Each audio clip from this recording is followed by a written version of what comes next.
Olá, amigos, sejam bem-vindos a mais um vídeo do meu canal. Eu sou o Lucas Knaip e vamos falar sobre a situação da Aston Martin, né? Que a gente tem agora o Lance Stroll, que vai passar por uma cirurgia na segunda-feira, e ele teria mais ou menos uns 12 dias para se recuperar antes dos treinos livres do Grande Prêmio do Canadá, corrida de casa dele, né? E essa é uma situação que já tá dando o que comentar, né? Ontem foi o anúncio que ele não iria correr porque estava com esses problemas, anunciaram que já estava 6 semanas sofrendo com isso e continuou forçando e tudo isso. E eu acho que, pelo menos é a minha impressão, que ele não quer dar oportunidade para ninguém ali estar no lugar dele, né? Porque assim, já não é bom para a imagem dele ser o piloto que só tá na categoria porque o pai financia isso, né? Tipo, se ele performasse bem, acho que ninguém ia lembrar disso. Mas o Stroll ele não performa bem. Mas fato é que assim, ele já forçou desnecessariamente lá em 2023, né, voltar sem condições de estar no grid, porque realmente o pulso dele estava sendo uma situação de problemas, né? E aí ele prejudicou a equipe, porque assim, o Alonso fez 206 pontos e ele só fez 74. Para pensar que se tivesse um piloto ali fazendo minimamente o básico, teria um 120, um 130, porque eu vou jogar com o Alonso também, tá tirando cada segundo de performance. Mas ainda assim, você pode até falar, usar argumentos assim, olha, o Ocon na época de Alpine acompanhava o Alonso, né? A distância entre os dois no campeonato nunca foi grande. Então, você poderia jogar ali com um piloto nível Pérez da vida, poderia chegar, sei lá, 170, 180 pontos. Não acho que é de todo questionamento, não. Perdão? E assim, a gente tem isso, né? O cara é o freio de mão da equipe há muitos anos. Não é de hoje, era na Racing Point, ao lado do Pérez, com o Vettel, né? O Vettel também não foi lá o cara que empurrou a charrete, né? Ele não estava lá brilhando em termos de desempenho, mas ficou à frente do Stroll também nos campeonatos, né? Mas fato é que assim, ele tá ali nessas últimas 3 corridas, a Aston Martin classificou pro Q3 em todas. Em San Marino, justiça seja feita, até o Stroll foi pro Q3, mas o Alonso à frente. E a questão nas últimas 2 corridas, que eram ótimas chances de pontos, a gente teve o Stroll falhando em conseguir um bom desempenho. Se não me engano, no Mônaco saiu no Q1, enquanto o Alonso foi pro Q3 e conseguiu o 5º tempo. E quanto agora a gente viu ele levando mais de meio segundo em Barcelona. Então ele prejudica a equipe não estando a correr na condição de física ideal. Um piloto talvez, ok, deveria colocar ali pelo menos o carro próximo do Q3, ou quem sabe no Q3, por que não? E até porque o Alonso não passou com dificuldades para o Q3 em nenhuma das 2 últimas corridas. Ele pode até ter ficado em 10º nessa classificação, mas passar para o Q3 não foi drama para ele. Então, assim, o fato é que a Aston Martin ela já está se prejudicando anos mantendo o Stroll empregado e está prejudicando, deixando ele correr sem as condições físicas ideais. E eu falo que em nenhuma outra equipe isso seria permitido, porque a equipe sabe o que está em jogo, né? Se o cara lesionado está perdendo meio segundo por volta, e assim, uma volta lançada, essa distância fica menor, tá, gente? Porque uma volta lançada, você consegue gerenciar, né? Tipo, isso aí, você consegue aguentar mais a dor, as limitações. Em 66 voltas de corrida, isso fica muito pior. E ao que tudo indica, a lesão dele piorou durante o fim de semana. E assim, né? Ele classificou, aí acabou que ninguém pôde substituí-lo. O ideal era o Drogovic, seja quem fosse piloto reserva, no caso nesse fim de semana era o Drugo, né? Ele andava o TL3 e depois andava ali a classificação para substituí-lo e quem sabe colocar Aston Martin em uma boa condição de pontos. Foi o que o Berman fez ano passado na Ferrari, o Sainz andou na sexta, aí colocaram o Berman no lugar dele no treino livre 3 e na classificação quando não teve condições físicas para correr. É o que acontece, né? E aí o que a gente pode dizer agora é que a gente vai ter mais 4 corridas antes das férias, se não me engano Canadá, Inglaterra, Bélgica e Hungria. Pistas físicas, né? Há de se dizer isso também. E aí fica aquela dúvida, né? O cara vai fazer uma cirurgia de pulso, né? Tipo, pra corrigir esses problemas, né? Eu não sei até que ponto é ligamentar, entende, né? E cirurgias no pulso e no punho, elas demoram bastante para recuperar. Não são procedimentos simples, né? Você tá ainda mais falando de uma área que envolve mobilidade. Um processo invasivo aqui demora para cicatrizar. Então, assim, e inclusive, isso só está acontecendo porque ele apressou o retorno dele em 2023.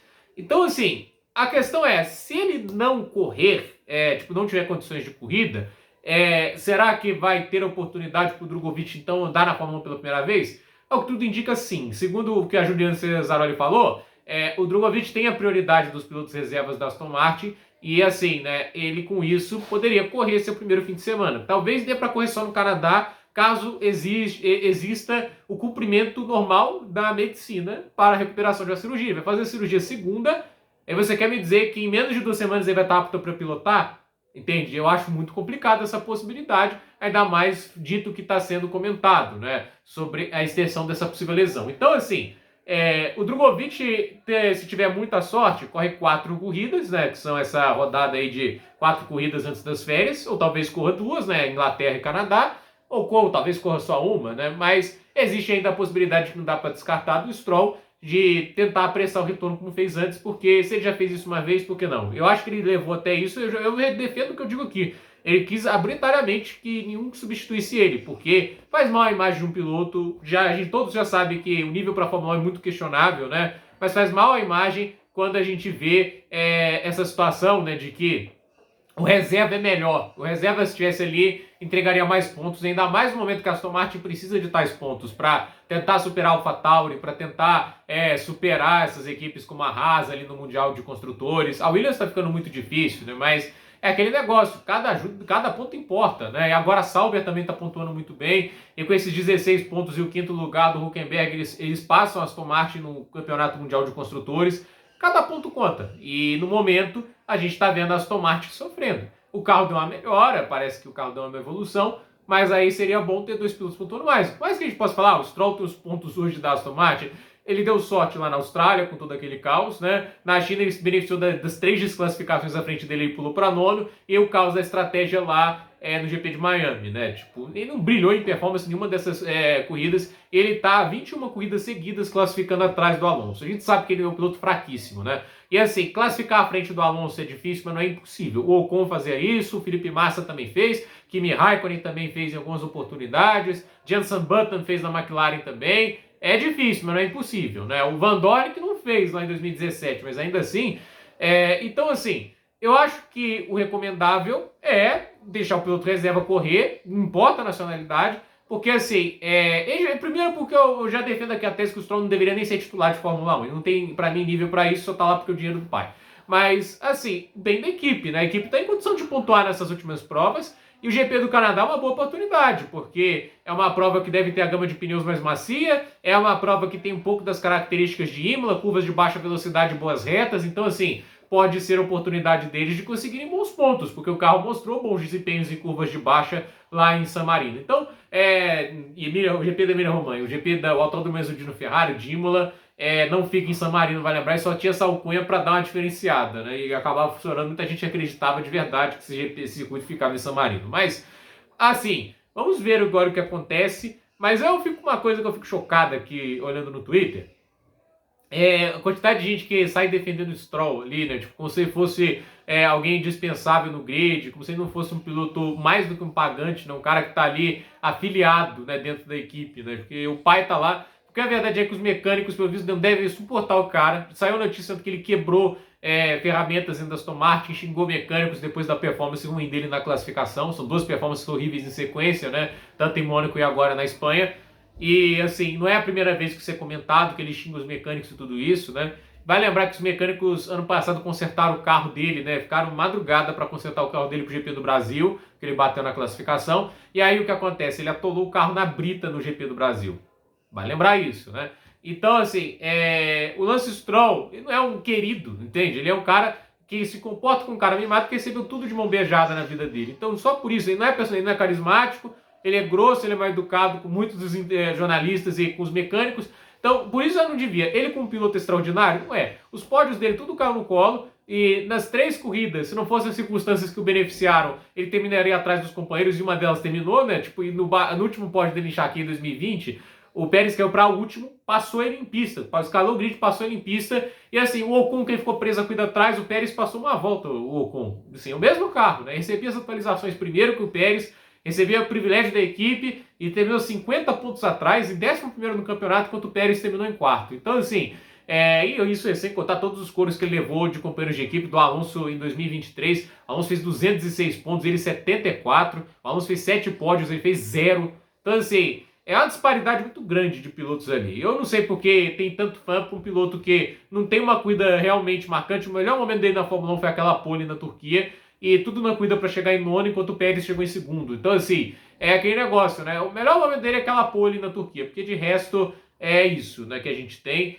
E, a meu ver, assim, seria muito bom o Drogovic receber essa chance de pilotar. Tomara que pilote 4 corridas aí, quem sabe, né? Porque ele pode provar o valor dele para a Fórmula 1, né? Se ele for bem, eu acho que ele tem condições de mostrar que ele pilota em alto nível, né? Ele pode chamar a atenção tanto da Alpine, porque o Briatore é doido para colocar alguém lá. Ele pode chamar a atenção também da Cadillac. Ele pode chamar a atenção de várias equipes que procuram um piloto. E é aquele negócio, ele está pronto para competir. Tomara que ele receba essa chance, seja no Canadá, seja em Silverstone. Tomara que ele consiga essa oportunidade de ganhar um carro de Fórmula 1 porque ele merece, né? E foi negado essa chance muitas vezes. Era para ele ter começado a temporada 2023 e aquele negócio. O Stroll foi, como muita gente diz, fominha, resolveu pilotar sem condições para tal e prejudicou a equipe no Mundial de Construtores. Não sei se ia mudar muito a realidade, né? Mas a verdade é que talvez tivesse um piloto ali mais capaz, teria chegado nos 150, 160 pontos e obviamente poderia mudar bastante a história dos construtores em vários contextos, né? Por exemplo, o Alonso brigou pelo pódio lá com a Aston Martin no Azerbaijão. Se fosse um Pérez ali naquela Aston Martin da vida, eu tenho certeza que andaria mais próximo, em Baku até a frente, né? Porque no Azerbaijão o Pérez é outro piloto, né? Mas eu acho assim, olhando pro Hülkenberg, olhando pro Pérez, esses pilotos que tanto entregaram lá na Force India, na Racing Point, né? O Hülkenberg na Renault também. Eu acho que eles têm certeza que esses caras entregaram muito mais desempenho. Então, que o Drogovic tenha a sua chance. Tomara. Vamos ver. Amanhã o Stroll passa por cirurgia e será avaliado nos próximos dias a ver se ele terá condições de pilotagem ou não. Se tratando da Aston Martin, como eles fazem sempre o desejo dele, ele pilota. Mas é aquele negócio, né? O médico da FIA também, tipo, médico do automobilismo também, tantas vezes que eles já deixaram situações absurdas passarem. Só lembrar lá do Greg Moore na Indy, né? O médico de piloto para avaliar isso daí, eu vou te falar mesmo, né? Porque eu acho realmente inacreditável que tenham aprovado a situação do Stroll, visto até como ele estava dirigindo, empurrando o volante, porque não estava conseguindo segurar mais por causa da dor. Então, gente, por esse vídeo é isso. Dúvida nos comentários, deixe seu like, se inscreva no canal, compartilhe esse vídeo e até o próximo vídeo.